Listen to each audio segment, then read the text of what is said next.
Dan orang yang abidin, yang selalu kalkulasi dengan Allah adalah orang yang tidak akan dianggap oleh murid Ibnu Athaillah. Bayangkan, bila orang-orang ngaji di pesantren dengan kajian kitab yang benar, tasawufnya diaji, usul fikihnya diaji, fikihnya dikaji, saya yakin tidak akan berkesimpulan dengan pernyataan yang sangat tidak bisa dipertanggungjawabkan. Kalau saya amati ya, 3 kriteria ustadz, ini kita akan simpulkan mana ustadz yang patut kita ikuti. Nah, yang ketiga, ada ustadz, ada ajaran, ada kiai, ada ulama yang dilahirkan dari media sosial, yang mungkin juga sama terpengaruh oleh ucapannya, yang dipoles oleh 1 ayat 2 ayat, yang dipoles oleh 1 hadis 2 hadis. Saya malam ngaji, kebetulan ngajinya Al-Hikam ya, karya Ibnu Athaillah, sangat menarik. Ibnu Athaillah membagi 3 golongan manusia. Yang pertama itu kelompok abidin. Apa kelompok abidin? Dia adalah senantiasa, kalau secara kasarnya dengan Allah itu kalkulasi ya, hitung-hitungan. Itu tujuannya usul, itu muridin. Nah, yang ketiga adalah arifin. Siapa arifin? Dia sudah tidak lagi melihat, memandang af'alullah ya, tidak lagi memandang bahwa ini alam, bahwa ini motor, bahwa ini pohon, bahwa ini bangunan, bahwa ini adalah manusia. Dia sudah tidak memandang itu semua. Yang dia pandang, setiap mata yang dia sorotkan kepada apapun, yang dilihatnya adalah Allah. La maujuda illallah, tidak ada yang ada kecuali Allah. Itu arifin, ma'rifatullah, dia sudah ma'rifat. Makanya Anda pernah mendengar bahwa adanya beasiswa dari sana, mengambil dari Nahdlatul Ulama, dari Muhammadiyah, dari ormas-ormas Islam, diminta untuk belajar ke sana, dan akhirnya mereka digembleng di sana, lalu disekolahkan di sana, dibiayai di sana, diajak dan dicuci otak mereka, dengan istilah mereka brainwash ya, sehingga mereka mau berpikir, mulai terbuka, bebas, liberal, meninggalkan syariat Islam. Kapan mereka, dengan statement mereka, dengan tulisan-tulisan mereka, dan dengan upaya-upaya mereka, dengan merangkul tokoh-tokoh mereka, dan mempunyai kekuatan di dalam diri mereka, berdakwah bersama-sama, saling membantu, satunya menyampaikan statement yang meragukan di sini, satunya menyampaikan statement yang menyesatkan di sini, kemudian menjadi satu kekuatan sehingga umat Islam menjadi ragu, menjadi goyah imannya. Oh, ini tokoh, profesor, doktor, katanya ini adalah sarjana tafsir, katanya ini adalah Gus, katanya ini adalah pengurus ormas Islam terbesar. Kemudian disatukan mereka, sehingga lemahlah umat Islam awam, mempunyai iman di dalam dirinya dan mengancam keselamatan dirinya. Dan mereka mempunyai satu kesempatan, mereka mempunyai peluang di dalam adanya aksi-aksi mereka didukung oleh rezim yang zalim. Maka dari itu, sadarilah ini semuanya, wahai saudaraku kaum muslimin dimanapun Anda berada, bahwa postmodernisme dan liberalisme ini adalah satu mata uang, 2 sisi yang berbeda tapi tujuannya sama. Jadi hati-hati dengan adanya upaya-upaya mereka. Liberalisme dan postmodernisme, bedanya, kalau postmodernisme ini menihilkan kebenaran mutlak, tapi kalau liberalisme ini tidak mempercayai kebenaran mutlak, yaitu Allah Subhanahu wa taala. Tidak ada bedanya dengan orang-orang PKI. Mohon maaf, ini harus saya sensor. Tidak boleh bilang-bilang PKI, tidak boleh, tapi PKI disensor. Kemudian orang-orang ateis, orang-orang yang tidak percaya terhadap Tuhan, dan orang-orang komunis, mereka segerombolan dengan mereka. Orang-orang munafik dengan orang-orang kafir itu disamakan, digolongkan, dan ditempatkan di sel yang sama besok di nerakanya Allah Subhanahu wa taala. Assalamualaikum warahmatullahi wabarakatuh. Alhamdulillah, syukurillah, amma ba'du. Di sore hari ini saya melihat ada satu video yang itu statement sangat buruk bagi saya ya. karena dia mengklaim bahwa seolah-olah surga itu miliknya, seolah-olah orang yang disebutkan itu adalah yang akan termasuk golongan daripada orang-orang yang bakal masuk terjerumus kepada neraka.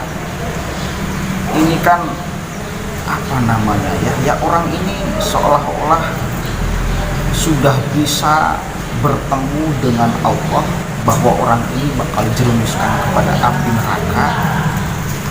Ini statement ataupun tuduhan yang sangat buruk ya, sangat buruk, karena kita masih kualitasnya manusia, kecuali kalau Anda adalah malaikat. Oke, kecuali kalau Anda mungkin sebagai nabi, yang bagi saya nabi pun ini tidak bisa, jangankan sekelas Anda, seperti kita sebagai manusia biasa, nabi pun tidak bisa kemudian menghendaki orang agar masuk surga atau agar terhindar dari api neraka. Paman Nabi Muhammad Abu Thalib, Nabi Muhammad tidak bisa menyelamatkan keimanannya. Orang ini sudah seolah-olah pangkatnya lebih luhur daripada nabi, pangkatnya lebih luhur daripada malaikat. Menuduh orang itu secara membabi buta sangat sembarangan. Saya minimal ada 3 golongan ustadz, atau kalau bahasa kampung itu ajengan. Saya lebih suka ajengan sebetulnya daripada ustadz. Ustadz itu hari ini dipermainkan oleh orang-orang yang baru bisa ngaji, punya media, ngobrol, dipoles oleh bahasa agama, udah dianggap ustadz.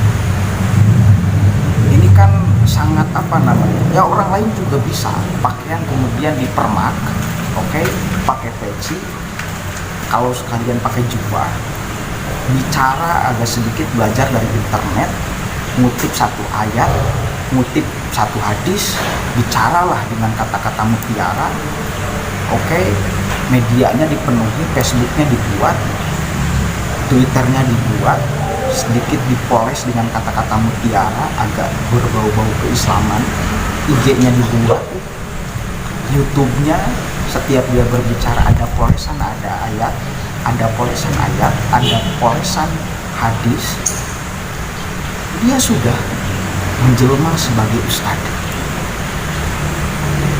Oke. Tapi kalau misal ajengan yang saya ketahui itu benar-benar lahir dari kehormatan yang diberikan oleh rakyat, oleh masyarakat. Kemanfaatannya sudah terasa oleh masyarakat. Oke, ini minimal ada 3. Kalau saya amati ya, 3 kriteria ustadz. Ini kita akan simpulkan mana ustadz yang patut kita ikuti, mata kiai yang patut kita ikuti, mana ajengan yang patut kita ikuti. Oke.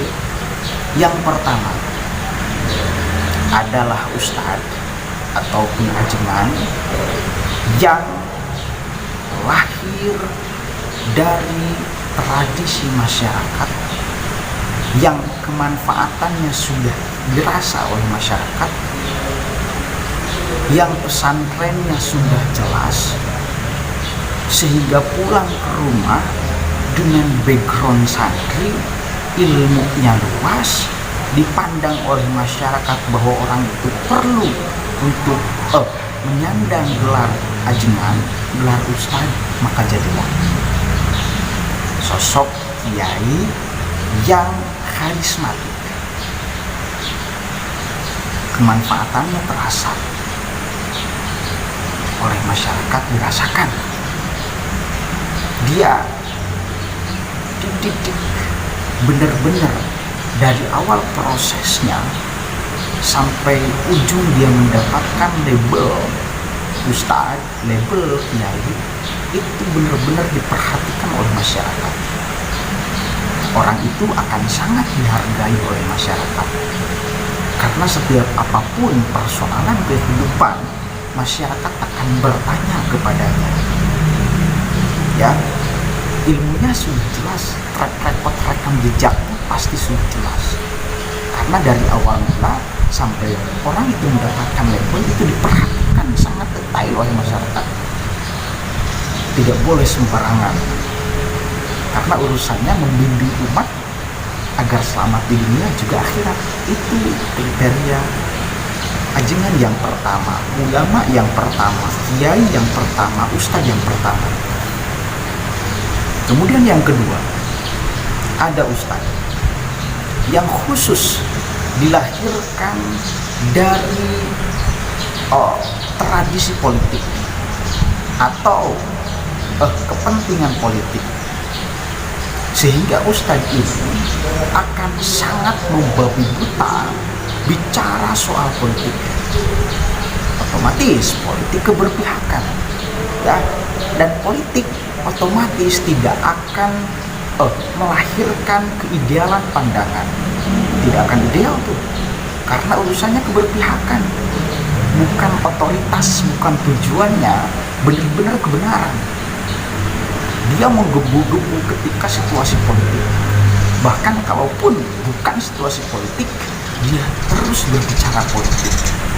Ini ustadz yang bagi saya kurang baik untuk diikuti, karena kepentingannya bukan mengajak umat kepada jalur agama, kepada jalur yang diinginkan oleh Allah, tetapi jalur keinginan dia, jalur simpatisan politik dia,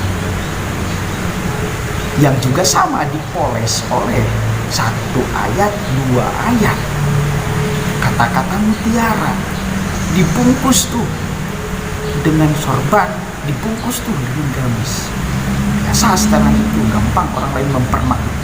Oke, itu yang kedua. Nah, yang ketiga, ada ustadz, ada ajengan, ada kiai, ada ulama yang dilahirkan dari media sosial. Itu yang ketiga. Ya. Zaman hari ini zaman canggih. Orang bisa berkata atas nama siapa, dari golongan mana. Oke, tanpa kita tahu jenis orangnya seperti apa. Ini YouTube ini menghendaki orang, mengafirmasi orang agar tampil di permukaan itu, di media itu dengan sangat permaka, pencitraan. Ya, kita tidak tahu kehidupan aslinya seperti apa. Tiba-tiba muncul di YouTube, tiba-tiba muncul di IG, tiba-tiba muncul di Facebook dengan untayan kata-kata mutiara yang berbau agama. Oke, keluar di media sosial dengan berbicara satu ayat, dua ayat, satu hadis, dua hadis. Itu pun belajar dari media. Ada hari ini banyak ustadz yang dilahirkan dari media sosial. Ini sekarang mau musim Ramadan, pasti banyak orang yang hijrah, bahkan artis pun banyak yang hijrah menjadi pendakwah.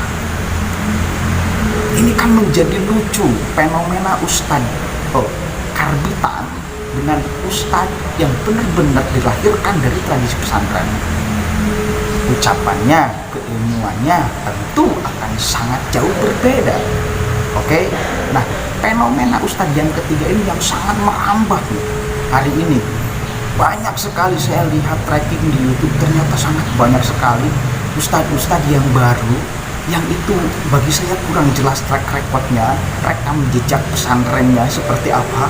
Tiba-tiba dia muncul, kemudian dengan seolah-olah sangat berani dan mengomentari tokoh-tokoh agama yang itu sudah teruji keilmuannya, bahkan tidak segan untuk mengatakan bahwa ulama itu adalah sesat, kafir, bahkan dia adalah akan tergolong dengan orang-orang yang bakal masuk api neraka. Sangat luar biasa, statement-statementnya itu sangat tidak bisa dipertanggungjawabkan bagi saya, ya, bagi saya, nggak tahu bagi Anda yang mungkin juga sama terpengaruh oleh ucapannya yang dipoles oleh satu ayat, dua ayat, yang dipoles oleh satu hadis, dua hadis.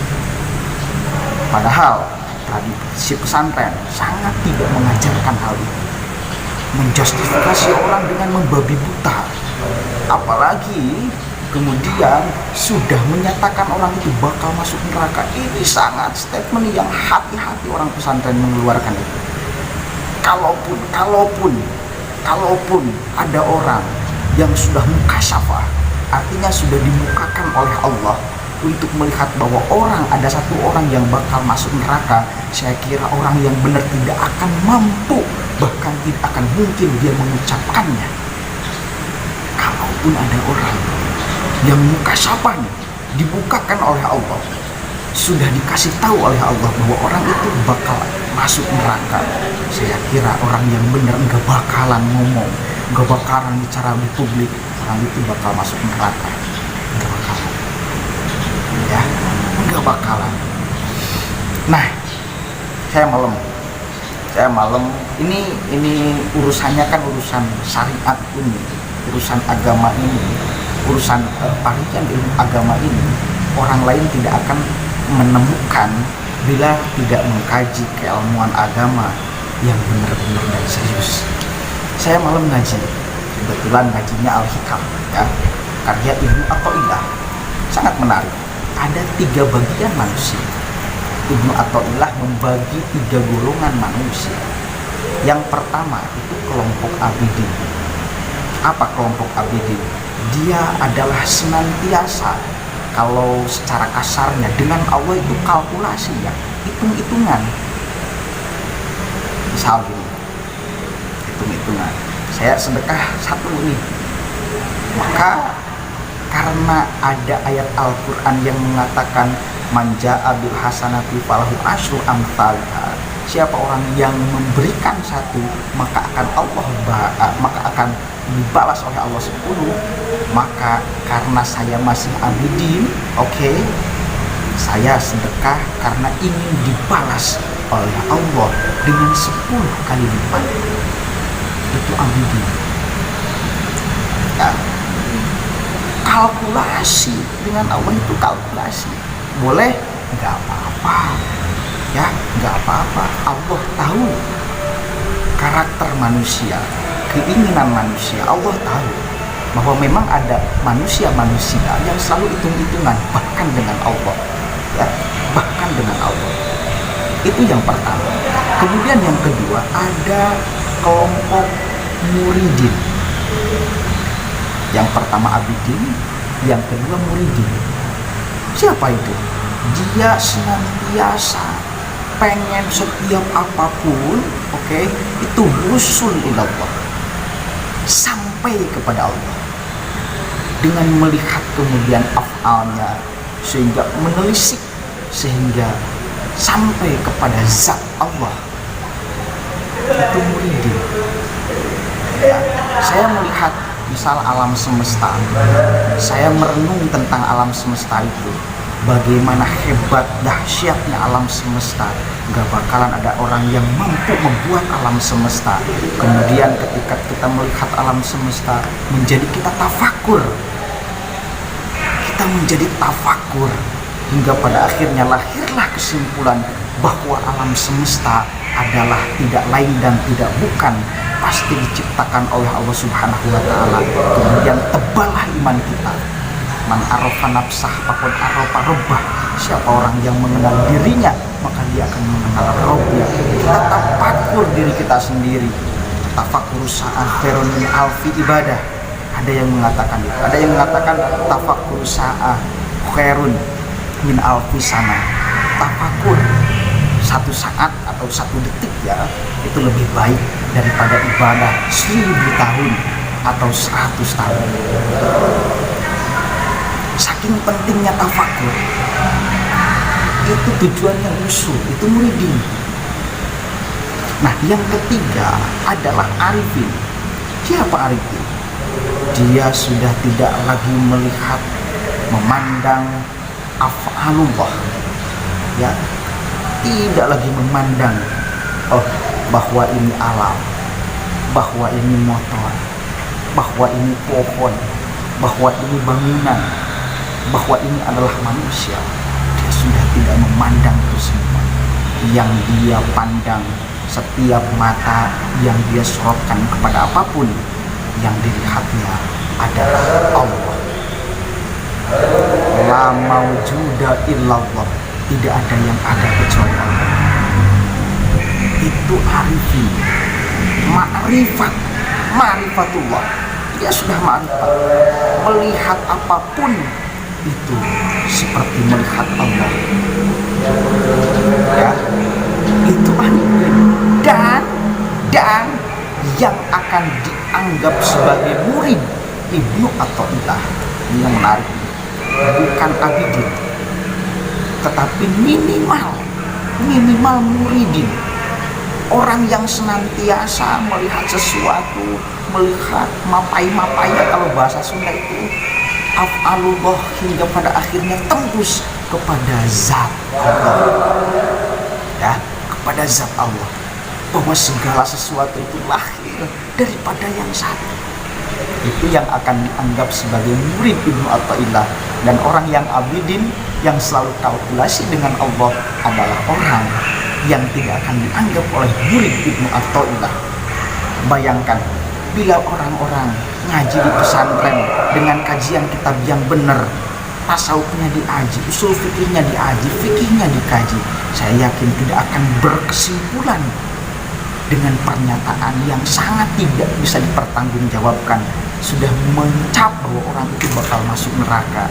Ini sangat berantakan statementnya, kan goblok ini orang, ya. Apalagi dia siapa? Masa dia sudah tahu bahwa Kiai Said Agil Siraj bakal masuk neraka, bahwa Profesor Quraish Shihab bakal masuk neraka. Keren banget dia menjadi orang.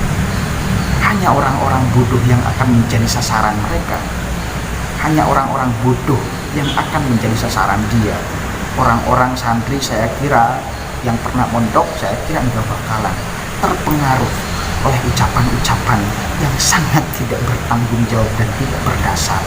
Maka saya yakin orang ini lahir, dibesarkan, sehingga menjadi labelnya ustadz itu bukan dari tradisi kultural pesantren yang ustadznya, yang ajengannya, yang kiainya diberikan label oleh masyarakat, tetapi sengaja dia membranding dirinya agar terlihat menjadi ustadz, agar terlihat menjadi kiai, sehingga dia ngomong di YouTube dengan punya channel Benteng Akidah, kan luar biasa. Benteng Akidah, dia ngomong tentang akidah, menyalahkan akidah-akidah yang lain, padahal yang dia ucapkan barangkali sangat berantakan pembawaan akidah. Kan dia ngomong dipoles oleh ayat Al-Quran, dipoles oleh hadis, oke, tanpa mempertimbangkan, tanpa melihat siapa yang dia bicarakan, bagaimana kualitas keilmuannya, bagaimana dia menempuh pencarian ilmu pengetahuan. Dia tidak memperhatikan itu. Yang dia tahu adalah bahwa di mata dia orang lain salah dan keliru, orang yang tidak paham dengan dia adalah akan masuk neraka. Ini sangat pandangan yang berantakan. Dia selalu ngomong-ngomong tentang syariat. Kalau saya ngomong syariat dengan tasawuf, oke. Orang yang ngaji tasawuf dengan orang-orang yang hanya ngaji fikih ini pasti akan tentu berbeda di dalam sikap kehidupan dia. Di dalam sikap kehidupannya. Syariat itu, fikih itu seperti jalan raya. Sangat akan banyak sekali aturan. Kita tidak membawa SIM akan ditilang oleh polisi. Kita bawa SIM tidak bawa STNK akan ditilang polisi. Bawa SIM, bawa STNK, tidak pakai helm, ditilang polisi. Helm pakai, STNK bawa, SIM bawa, lampu tidak nyala, siang bolong, ditilang polisi. Bagaimana orang di jalan raya sangat tegang, banyak aturan, orang pada tegang. Inilah hukum fikih. Jalan raya ini hukum fikih di sana. Halal-halal, mubah. Takbir. Hukum semuanya berlaku di sana. Orang saling bertegang, tidak ada sopan santun. Memang kalau Anda di jalan raya kemudian bertemu dengan teman, disapa dulu, udah mati Anda kalau seperti itu. Jalan raya orang selalu kemudian kalau sikapnya sombong-sombong, ya nggak kenal bahwa teman yang di pinggirnya itu sedang melewati? Nggak tahu. Itu pikir. Tetapi kalau tasawuf, ya, kalau tasawuf itu seperti jalan tikus, tidak terlalu banyak aturan, tetapi memungkinkan, mengharuskan orang itu agar santun. Karena di jalan tikus itu barangkali ada orang yang lagi ngopi, masyarakat yang lagi berkumpul, sehingga bawa motornya beda dengan di jalan raya. Bawa motornya kalem, santai. Kalau ada orang yang lagi ngopi di pinggir jalan, kalau di Sunda, punten, itu jalan tikus, meskipun tujuannya sama. Oke, tujuannya sama, tetapi di jalannya berbeda. Kalau Anda selalu berbicara syariat, tetapi menyalahkan orang yang punya pandangan hakikat, berarti Anda bersyariat dengan sangat ngawur dan keliru. Saya pernah mendengarkan ceramah Abu Yauci, kalau misal mau dibundang banding, lebih baik mana antara orang yang menghubungkan syariat dengan hakikat? Kalau dibundang banding, ya, itu lebih baik orang-orang hakikat. Kenapa? Karena kehidupannya selalu akan harmonis. Kata, saya lupa lagi, ada satu ulama terkemuka dan ternama berbicara, adunya mir'atul akhirah. Dunia itu cerminan daripada akhirat. Manakala di dunia kita bahagia, tidak ada satu hal pun yang membuat kita luka, maka di akhirat pun insya Allah kita akan menemukan kebahagiaan. Manakala kita di dunia sengsara, segala apapun yang berkaitan dengan dunia kita anggap beban, dan kita anggap beban, pasti di akhiratnya pun kita akan sengsara. Ya, ini kan tergantung daripada aspek tawakal kepada Allah. Ini tergantung daripada aspek tawakal kepada Allah, bahwa orang yang tawakal, yang sudah kemudian benar-benar kepada Allah, la khaufun alaihim walahum yahzanun, tidak ada ketakutan dan tidak ada keraguan bahwa hidup dan mati apapun itu sudah kemudian itu adalah tanggung jawab Allah, bahkan rezeki pun. Oke, dari kesimpulan yang saya bicarakan tadi, hati-hati dengan ustadz-ustadz macam dia, ya. Minimal kita mencari guru itu dari kriteria yang pertama, bukan dari ustadz yang dilahirkan dari media. Mungkin hari ini saya menghimbau pada anda, kepada kalian-kalian yang pernah ngaji, yang pernah pesantren, kalau dirasa ilmu anda sudah punya di dalam urusan agama, berbicaralah di media. Minimal menjadi 4 kriterianya. Ada orang yang dibesarkan dari kultur pesantren, oke, itu yang pertama kan. Kemudian yang ketiga, orang yang dibesarkan, ustadz yang dibesarkan oleh media. Minimal hari ini sudah menciptakan lagi satu orang yang dibesarkan dari tradisi kultural pesantren benar-benar dan didukung oleh media teknologi, khususnya salah satu YouTube. Ya, Anda berbicara, ya, Anda berbicara kalau Anda punya ilmu. Jangan sampai dibiarkan orang-orang seperti Pahing ini berkeliaran di dunia maya, menjustifikasi orang-orang tanpa jelas apa yang dia ucapkan.